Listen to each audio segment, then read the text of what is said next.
का रुख कर लेते हैं। विनोद, सीधा सवाल है, जिस तरह से संजय राउत बयान देते हैं उसके आधार पर ये आखिर कांग्रेस और शिवसेना उद्धव गुट में इतनी खींचतान क्यों मची हुई है, क्या वजह है?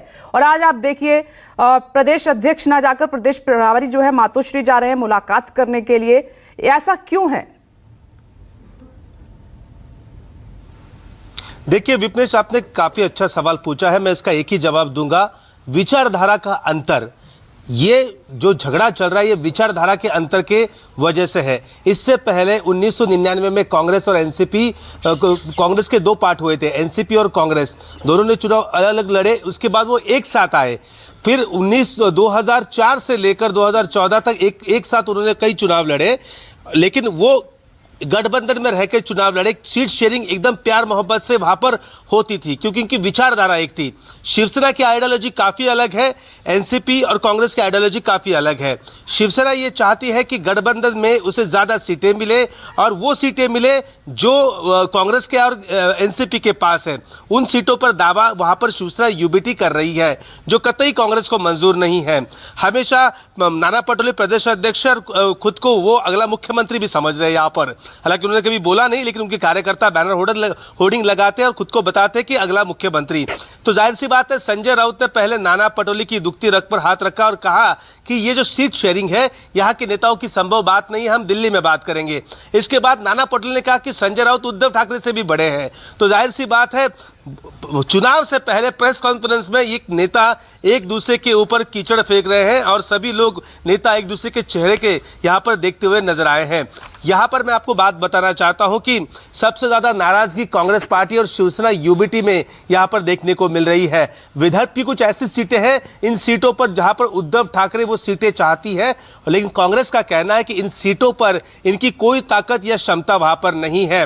पेच इस प्रकार से फंसा है कि कल उद्धव ठाकरे ने खुद ये कहा है कि ऑन कैमरा कि कोई इतना भी ना खींचे कि वो टूट जाए। Of the record Uddhav Thackeray ने बड़ी बात कह दी। उद्धव ठाकरे ने यह कहा कि नाना पटोले अगर इसके आगे की बैठक में रहेंगे तो शिवसेना का एक नेता भी बैठक में नहीं जाएगा सीट शेयरिंग के लिए। आप ही सीट शेयरिंग कीजिए, आप देख लीजिए। उद्धव ठाकरे के इस बयान के बाद NCP supremo Sharad Pawar active mode पे नजर आए। शरद पवार ने उद्धव ठाकरे से बात की, शरद पवार ने दिल्ली के कांग्रेस के शीर्ष नेतृत्व से बात की और उन्हें समझाया कि ऐसे मौके पर आपस में झगड़ा ये महायुति के फायदे का हो सकता है, इसलिए शांति बनाए रखनी जरूरी है।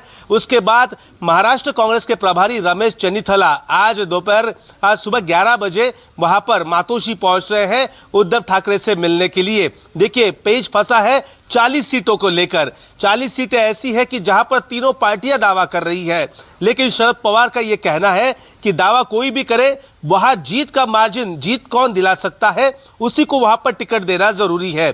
आपने कल देखा ही होगा, इनके झगड़े चल रहे, वहां पर अखिलेश यादव आ गए महाराष्ट्र में, 4 सीटें उन्होंने डिक्लेयर भी कर दी। अबू आजमी की 1 सीट है, रईस शेख की भिवंडी की सीट है, मालेगांव और धुलिया की सीट उन्होंने डिक्लेयर कर दी है, जहां पर एमआईएम के 2 विधायक है। जाहिर सी बात है, 12 सीटों की मांग की, वो कह रहे हैं कि 8 हमें मिलेगी तो चलेंगे, लेकिन 4 तो सीटें डिक्लेयर कर दी। आप झगड़ते बैठिए भाई, हम तो हमारी सीटें यहां पर डिक्लेयर कर रहे हैं। जाहिर सी बात है, आग दिखाने की कोशिश यहां पर समाजवादी पार्टी कर रही है और ये महाविकास आघाड़ी को भी बखूबी पता है कि अगर अबू आजमी उनकी पार्टी हाथ से निकलती है तो 10 से 12 सीटों का नुकसान उठाना पड़ सकता है। और इस बार एक सीट काफी अहम है। और इस बार विपनेश मैं आपको बताऊं, महाराष्ट्र में सबसे ज्यादा ताकत जो रहेगी ना, वो निर्दलीयों के हाथे में रहेगी। इससे महाराष्ट्र के इतिहास की अगर बात करें, महाराष्ट्र का ये 15वां विधानसभा का चुनाव है। सबसे ज्यादा विपक्ष 1995 में 45 निर्दलीय विधायक महाराष्ट्र में जीते थे। इस बार ये आंकड़ा 60 के आसपास भी जा सकता है। तो जाहिर सी बात है, यहां पर महाराष्ट्र की राजनीति रोज करवटें बदल रही है।